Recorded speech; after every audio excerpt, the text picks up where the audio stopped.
Yeah. Play a T, that's me.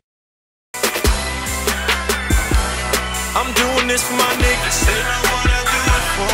I'm doing this for my niggas. They know what I do it for. And when you in these streets day and night, that's how you know that we doing it for the figures. We just do it for the biggest niggas. Look, if a nigga out here hating, that's too bad. Better think about your life before you lose that. And every day I wake up for the paper, getting money now, fuck getting it later, cause I'm doing this for my niggas. What's up, Chris? Better known as Young O, Harmony House. Now, before the show, we were talking about your mentor, you know, 8 Money, man. You know, everything went down with 8 Money, got incarcerated. That probably would have knocked the wind out of anybody's sails if the management team went south, you know, went under. You know, how has that affected you? You know, I know it's early going on. I know it's fresh and brand new, but what's your mindset right now? You know, really, I just really gonna hold it down for 8. You know what I'm saying? But like I said, it was traumatizing, man. Like, you know, we didn't really expect for, like, we didn't expect this coming. You know what I'm saying? So we wasn't really prepared. But you know what I'm saying? Now that it happened, you know, we talked. We got to keep it pushing. You know what I'm saying? So you've talked since. Yeah. So what are some of the things he's telling you? Man, you know what I'm saying? Stay motivated, stay positive. You know what I'm saying? Do this for me. You know what I'm saying? So right. That's what I strive for.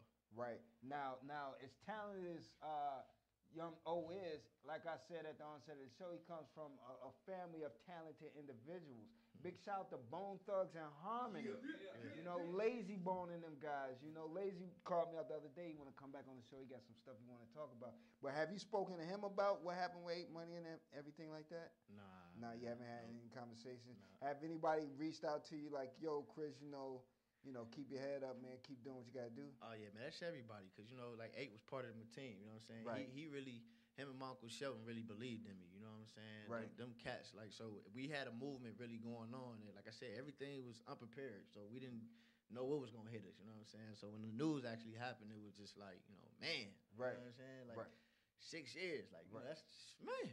Now you've been in the business for a little bit of time now. Right. Doing music. When did you get started?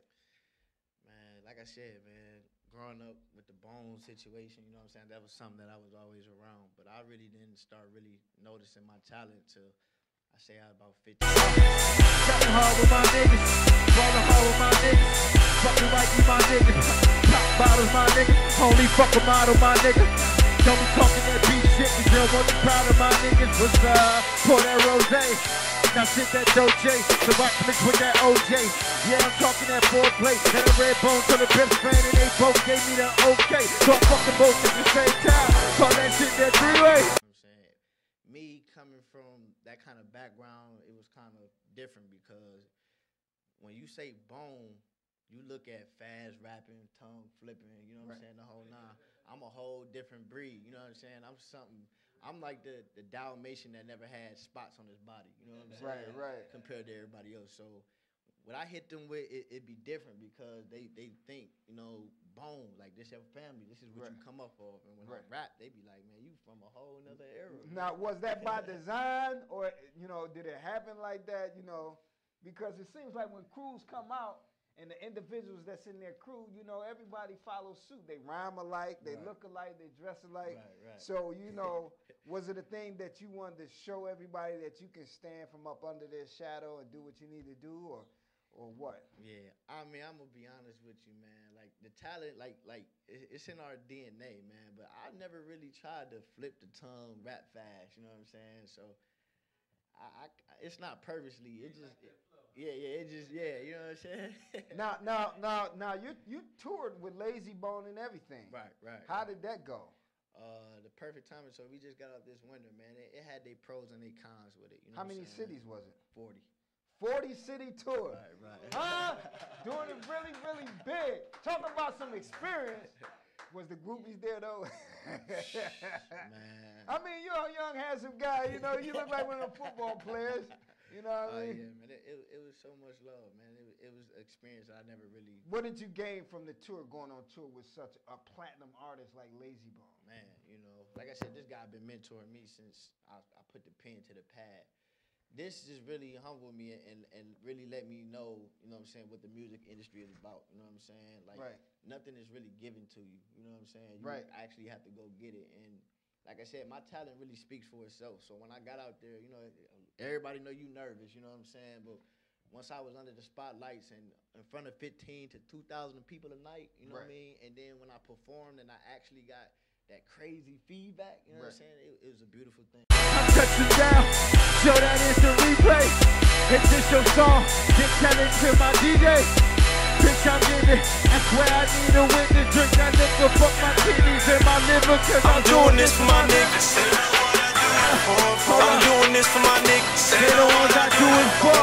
And when you in these streets day and night, that's how you know that we doing it for the biggest. We just do it for the biggest niggas. Look, if a nigga out here hating, that's too bad. Better think about your life before you lose that. And every day I wake up for the paper, getting money now. Fuck getting it later, cause I'm doing this for my niggas. Tell me something about the ugly side of the business that you learned that you didn't like about the tour. If there was such a thing. To be honest, it's like everything was good, you know what I'm saying? But coming back home was a tragedy. Coming back. Why coming back home? I mean, the broken promises made everything real tough, you know what I mean? Like coming home, getting evicted. Now, right now, it's purportedly a diss song going around dissing Lazy Bone, and purportedly it was by my man Chris, his own flesh and blood. Let's clear that up, young O. What's that madness about? Not at all. Yo, it's not even that, man. I'm gonna just be here. What happened? You know, it's like, man. Like I said, man, it was a lot of broken promises. You know what I'm saying? So.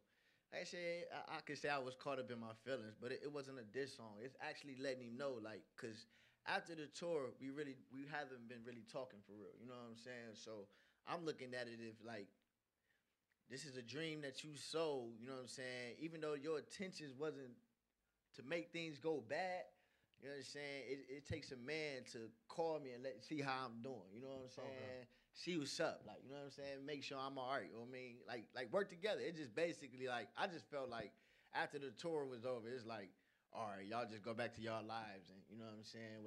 Whatever I got coming up, y'all just, you know what I'm saying? I'll let y'all know. You know what I mean? Instead of like putting us in a better situation, you know what I'm saying, than what we in right now. So it was sort of like a Jay-Z Kanye Big Brother when he made that song Big Brother. Right. So let me get this straight. So you weren't particularly happy how things turned out coming off the tour. So I'm taking it you went and recorded music and your feelings were laid out on the track. Right. And then you had people interpret it like you were dissing like I was family. dissing him. Right. Like so did Lazy hear it? Yeah, he heard it, man. And did he call you on it? I mean, yeah, he talked to my dad about it, you know what I'm saying? What he said, man, you know, because Lazy your uncle or your cousin or what? He my first cousin, but he like an uncle to me, you know what I'm saying? By him being a little older. Yeah. So when he called up your dad, like, man, what's up with cuz? Yo, like, what's up, man? I keep hearing about this diss, man. Like, you know what I'm saying? What's going on? You know, my dad was just like, man, well, you know how the situation played out. I mean, he a man, you a man. You know what I'm saying? You have to talk to that man. You know what I'm saying? He feeling some type of way because he haven't heard from you since the tour, man. And he came back to a crazy situation where he had to go back and get a job and had to worry about evictions and all that. You know what I'm saying? So how would you take it if you was him? You know what I mean? Put yourself in his shoes. Right. Like, I just look at it just like that was just like Bone going out to California and Eazy-E like, well, y'all, you know, I'm going to do a little bit for y'all, and y'all, you know what I'm saying, y'all go back to doing what y'all doing. So that's how it was took. But like I said, I'm a man, you learn. Let me ask you something. In hindsight, in retrospect, do you look at it now like, well, I really can't point no finger at Lazy. I really need to pull myself up by my bootstraps. I need to focus. I can't worry about what another man can do for me. That's exactly the mentality, man. Like I said, I'm only 24 years old. You know what I'm saying? So you're going to take chances in life. You know what I'm saying? Like I said, I just looked at it like that's a better opportunity to get out the situation I'm in. You know what I'm saying? So anything I can get my hands on, I'm going to use it. You know what I'm saying? But like I said, I gotta take partial blame for myself because he ain't put a gun in my head and say, come, let's go on tour. You know what I'm saying? like, all right, this is a better opportunity to get out the hood, I'm going to use it. Let me ask you a question. Let me ask you a question. Well, let me ask you a question. Right. Let me ask you a question. With that experience, do you feel like you better off now as an artist, or are you in the same place that you were at mentally? Better off as an artist, man. Like I said, it only made me better, man. You know what I'm saying? It only. How did it make you better? Cause like, you just can't. You gotta observe things now. Like you just can't. I mean, I know I'm looking at it as if a little cousin. You know what I'm saying? Like, all right, my cousin got my back. You know what I'm saying? So now everything is strictly business, man. Right. Like, you know what I'm saying? It ain't little cousin, big cousin no more. That show with. All that cousin stuff is out the window when the man's rolling around, baby. Right. Yeah. Jerry Maguire showed me the money, baby. Oh yeah. You know what I mean? So let's talk about your material. You got an album or mixtape getting ready to come out? What's the deal? EP, man. It's called Unfinished Business, man. 8 tracks. Fire, man. Something crazy. Unfinished Business? Unfinished Business, man. Now y'all remember an album title of that before, EPMD. You know, that was classic material. Are we approaching those lines of classic material? I'm talking classic, man. Talking classic. I done did a lot of mixtapes and a lot of. I think this is like the best project. Why is it your best work yet? What reason for it? Is it because of the work ethic?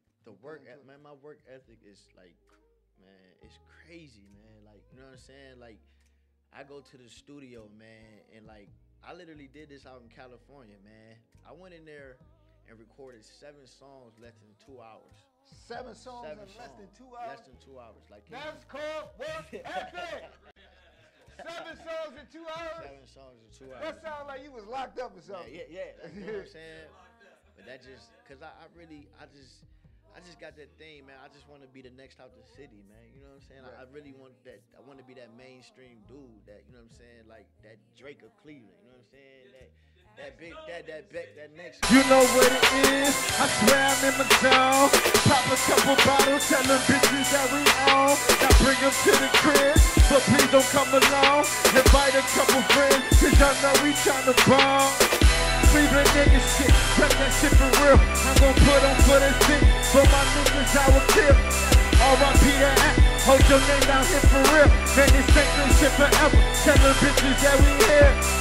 Now watch me show out, 100 deep when we go out. For the prepaid or the XL, 100 bottles gon' pour out, 100 niggas gon' show out. I swear, man, fuck these niggas, any critics, any bitches, any bitches. I'm doing this for my niggas. I'm doing this for my niggas. And when you in these streets day and night, that's how you know that we doing it for